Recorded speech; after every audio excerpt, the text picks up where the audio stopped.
So I know you've been waiting for part 3 for the 400 kilowatt build, but in the meantime there's a 8-mile event, timed event happening in the south of Johannesburg, and I think it'll be quite interesting to see what the car can do.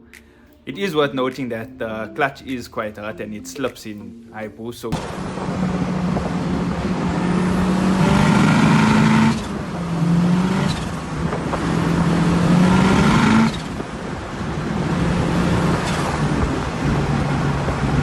we're going to be keeping the boost low and we'll see what it does. The CV joints are also damaged. We'll be replacing that now in this video and we'll see what happens. So let's get started.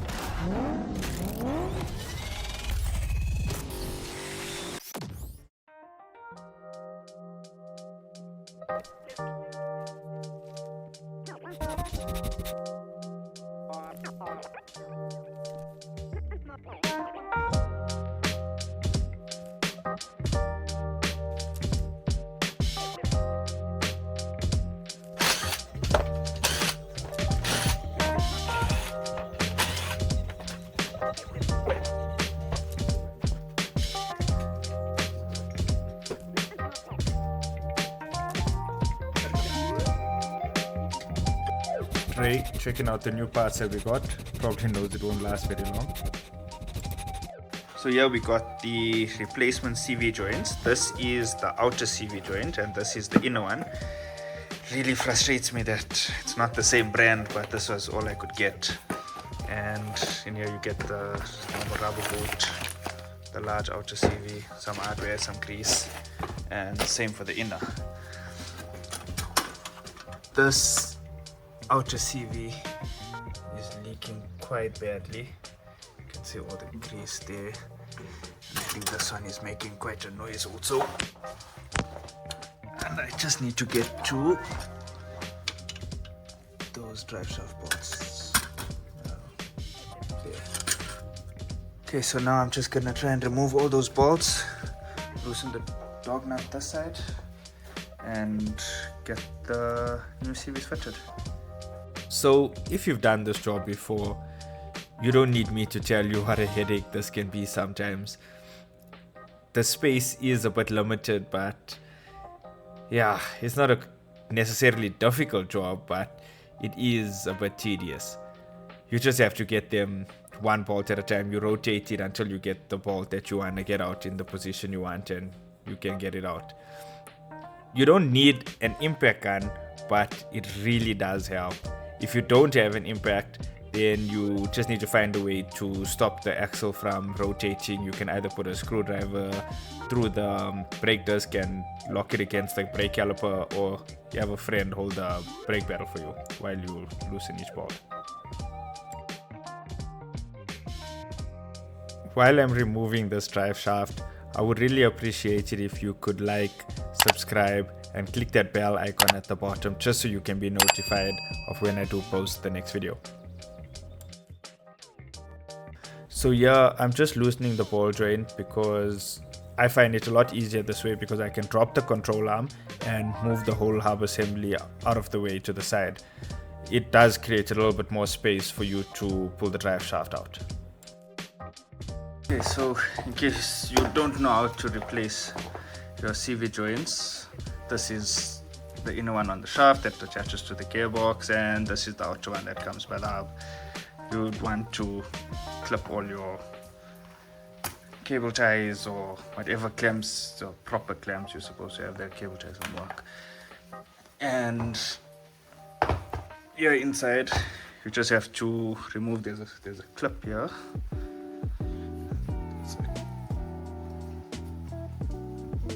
There's a circle up here that holds this part onto the drive shaft. You just have to remove that. This comes out easy. And that side, once you remove the rubber boot, you just hit it off with a hammer. But worst case, you can use an angle grinder to cut it out. Hopefully that doesn't come to that. Now I'm just gonna use the circular pliers. This does fit nicely in that grooves, but it does tend to slip quite a lot. You just have to be a little bit patient and you'll be able to get it out. Eventually, once you get it out, you can just pry on it and just pull it off, and the old CV boot should be able to just come out just like that. The other side, it is a lot easier if you do cut the CV boot off. I don't know why I didn't, but I should have. It can get in the way, but you can just hold it down on the side and you can knock it out. It should come out quite easily.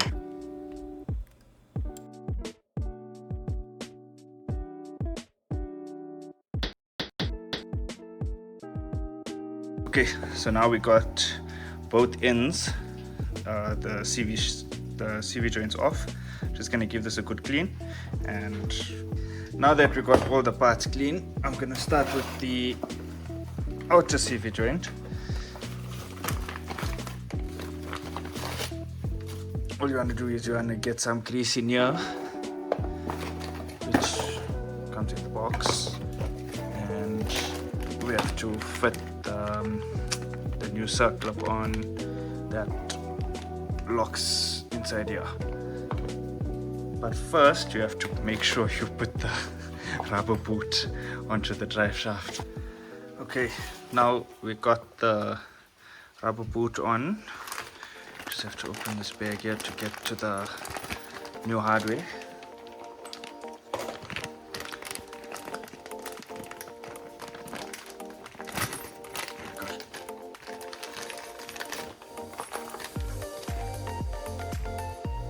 This is the new clip. This just fits here. This you can just press it on.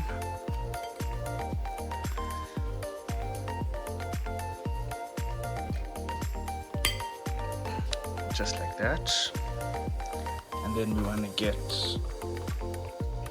this clip, and this goes on first. I should have fitted this before I put that clip on. Okay, that goes past there. Oh shit, I don't think this one is gonna clear. Okay, I'll be back. I'm gonna remove that clip, fit this back on, and then put that clip back on. Now that we got all the clips and spacers and everything in the correct order, you want to grab your CV joints and use the included grease and just try and get it in between all the grooves as much as possible. This is a bit of a messy job, but it is kind of satisfying. You just want to try and pack it down in there as much as possible.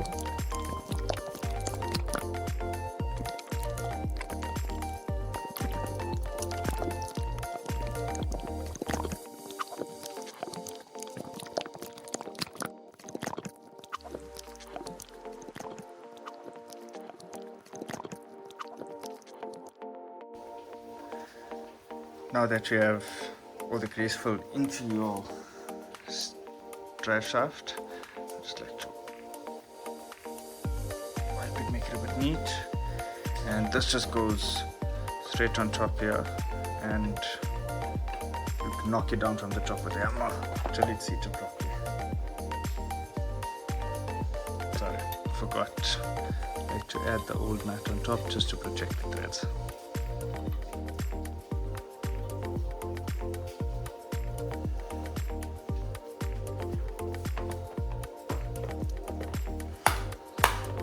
Okay, now that you got this, remove the old nut. Just trying to get this to focus. We're gonna push the rubber boot on and we're gonna put on the clamps. Okay, so this is what it should look like with the rubber boot on and both clamps. That's it, and now we just gotta do this side. It's more or less the same procedure, so I'm just gonna skip ahead to when it's fitted. That's it. So inner CV fitted. I just need to put this clamp on there, and installation is opposite of removal.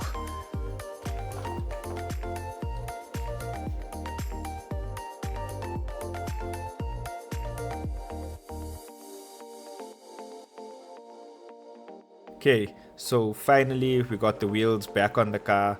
The drive shafts are fitted, both left and right sides. I put the stabilizer bars back on. there's no more leaking grease, and we should be able to get this car back on the road soon. So that's done. Hopefully on Friday the timed event is happening. Hopefully the weather holds up. It is showing rain for the whole week, but hopefully it holds up and we can run some times. I'll see you guys then. Unfortunately, the 8-mile timed event was cancelled. It was cancelled due to, I think, probably bad weather. But nevertheless, we did get the CV joints replaced on the car, and I took it out for a test drive, but that didn't solve my issue. The vibration is still there and the clutch is slipping very badly. So definitely a clutch problem causing that bad vibration on the car. So we're gonna continue the video. Hopefully they reschedule the event maybe for next week sometime, or probably the week after. But in the meantime, we're gonna be dropping the gearbox, seeing what the clutch looks like, and we're gonna be replacing it. Hopefully we can get some work done. So we're just gonna pretend that I never put the drive shafts back on. I'm gonna get it all removed. We'll drop the gearbox and we'll have a look at the clutch and see what it looks like. Okay, let's go.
I'm not sure if I'm surprised or not by the way this clutch plate looks. This thing is purple and blue.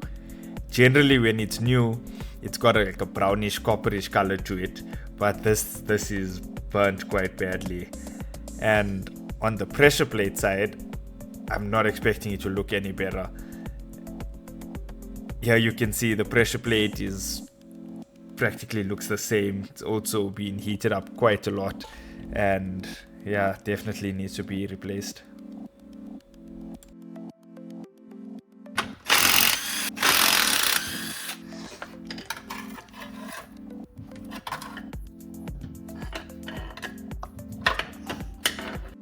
So here's a better look of the pressure plate of the car. You can definitely see how much this thing has been heated. That has to be replaced. The flywheel doesn't look any better. This thing is also purple and blue, and I'm gonna try and get that resurfaced. Hopefully I won't have to replace it because these ABF flywheels are a bit difficult to come by. I'm gonna get this off to the clutch shop, get the clutch plate rebuilt, and I'll see you guys soon.